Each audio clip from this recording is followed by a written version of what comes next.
All right, time to head to the voicemail of Truth and Reason. This one, strangely enough, about Baker Mayfield. My name is Taylor, and my comment is about the quarterback position of the Cleveland Browns, more specifically Baker Mayfield. I have nothing against the man personally, but as the quarterback of my favorite football team, I am allowed to cast judgment on his play.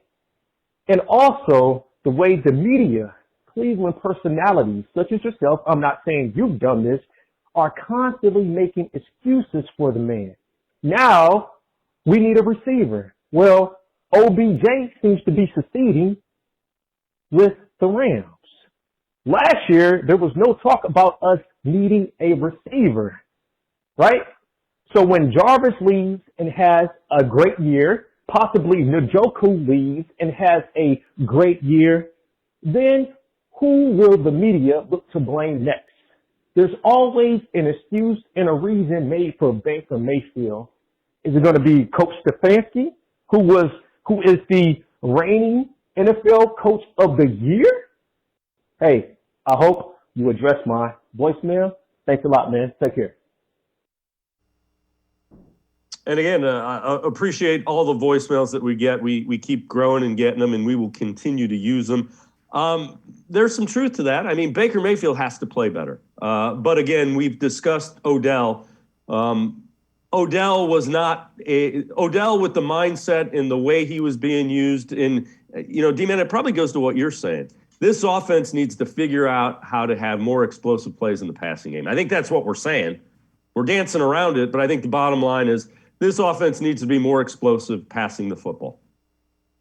Yeah, it's conceivable that Stefanski wanted to be more explosive, but he knew he couldn't do it with a sore arm Baker. It turns out his left arm, but an inaccurate Baker. But addressing the caller's voicemail, Truth and Reason, you are in the no excuses for Baker Mayfield zone. I mean, Dave Bacon and I have been consistent. We don't make excuses for Baker Mayfield. We explain stuff, but I've been willing to criticize Mayfield along the way. I don't sit there and bend over backwards to try to defend him. I'm not a Baker apologist by any stretch of the imagination. If he plays well, I celebrate it. I give him props. If he plays poorly, I don't. I criticize him. So, I do think that there are some people out there, in Baker's case, a decent number, that will defend him to the ends of the earth. No matter what they see in front of them, it's never Baker's fault. I think that's the wrong approach because Mayfield was part of the problem in 2021.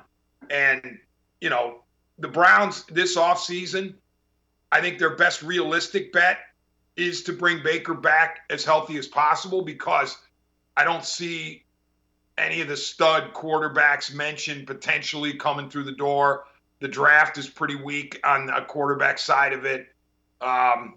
So I think the best bet is for Baker to come back healthy next year. But based on what I just said at the top of the show, I'm not feeling really good about it in the AFC.